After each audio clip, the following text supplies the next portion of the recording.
people, if people seeing, this group of black men doing something positive, if that kind of affects how society views or treats black men.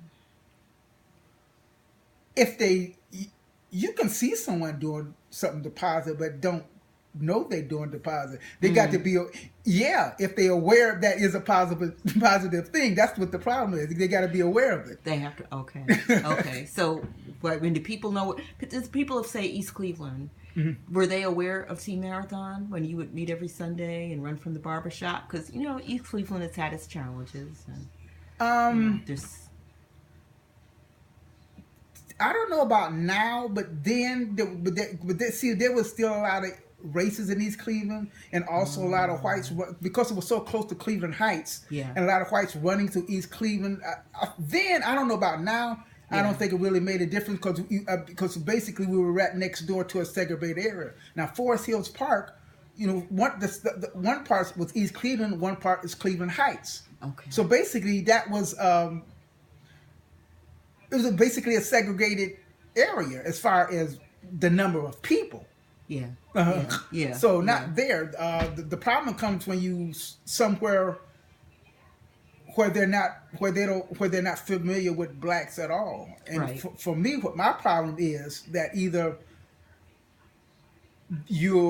I'm noticing, like me, when I've been in Vermont, things where you get like 1% black and whatever, or either someplace I done ran in Ku Klux Klan country, everything, everywhere, and it's like I'll see people looking at me as no one's like never really said anything to me, but I can see by the person they might look at me as they say, what is he doing here? That kind of look.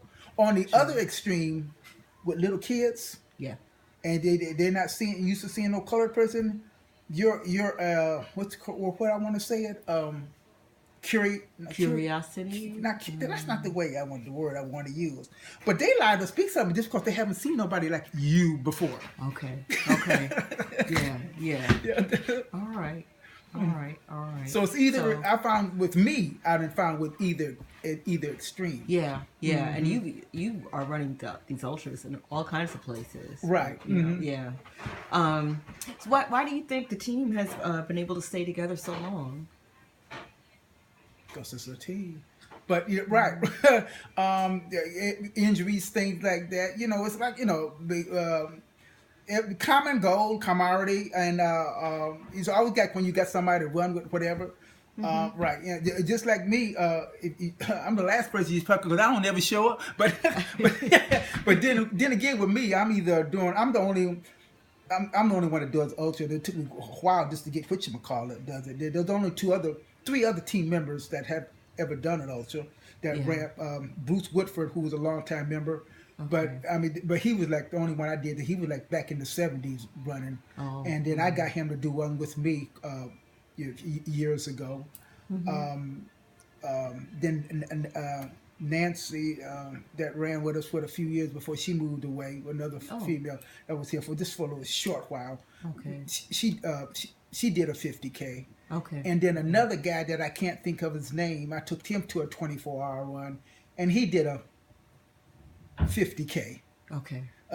So at the time, the only blacks that I had known did ultras are the ones that I knew that I got into it. Yeah.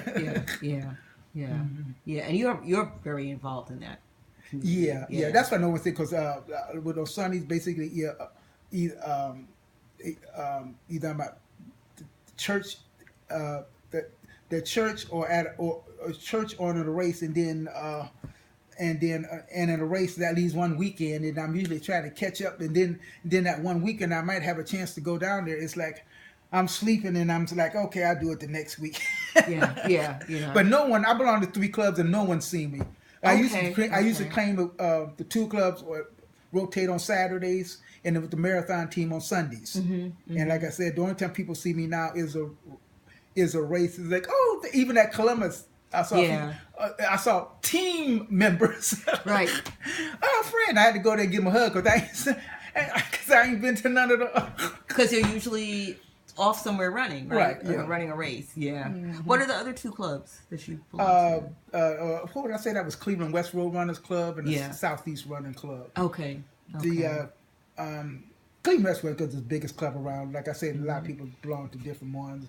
Southeast Running Club it would be the most competitive club in the neighborhood. Why there's one, two. If you saw pictures of them, you would see all white. But there's one, two, three. There's probably about four blacks in the clubs out Wow. that I know. Okay. But one guy doesn't run any much, but he's a coach. He went to Glenville too, but yeah. So there was an article in the paper like on talk him called him the marathon whisperer because he coached some 3 girls from here that was trying to go to the Olympics. Oh, But wow. it's as far as blacks in other clubs, but yeah. Yeah. Yeah. Okay.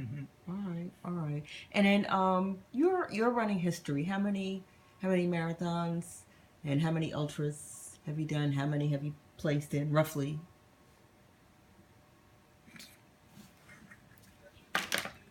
Well, let's see. Well, ultras, I'm somewhere in the marathons. I'm in ultras.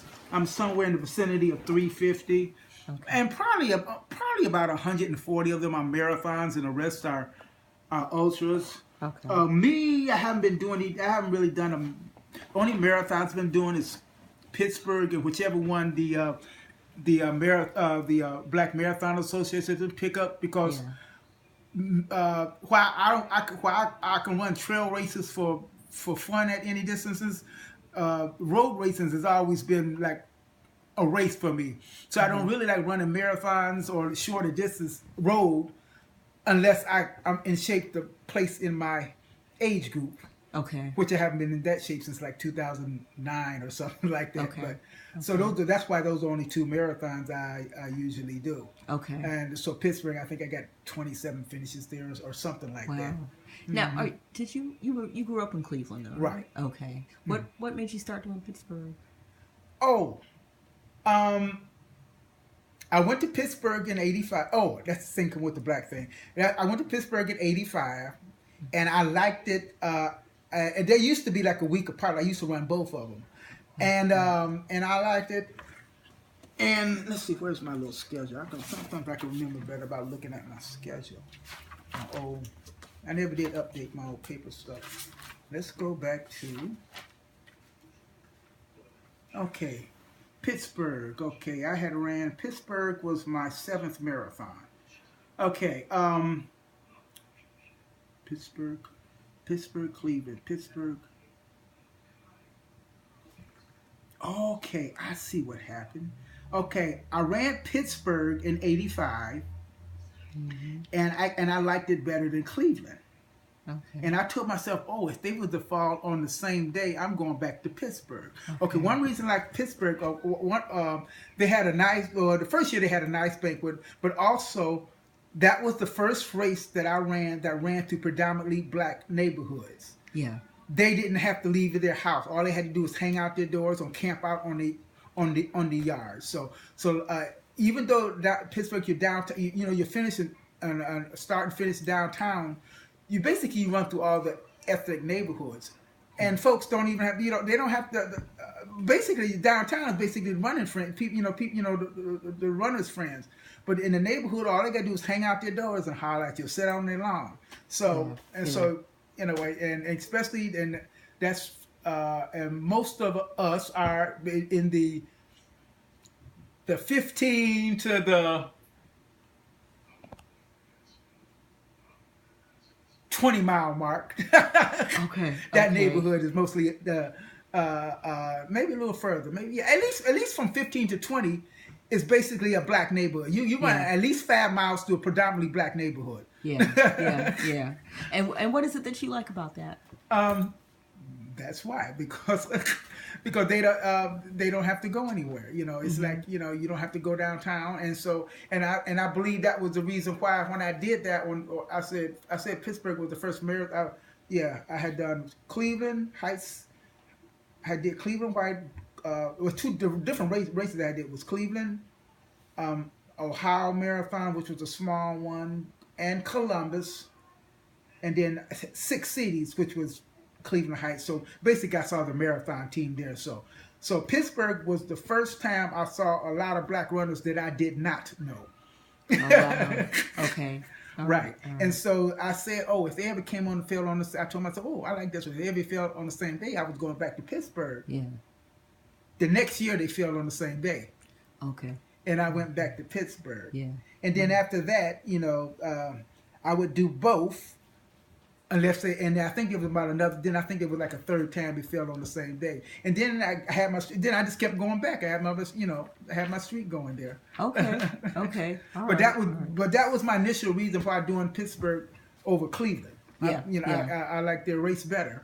Okay. Okay. You talked about running through the black neighborhoods, and you belong to Team Marathon. Is there any? What are the benefits of running with other black runners and seeing black people in neighborhoods when you're running a race? My thing is, like, I think you saw more blacks out there because they saw more blacks running. Because if you didn't see the blacks running, you probably wouldn't have been out there.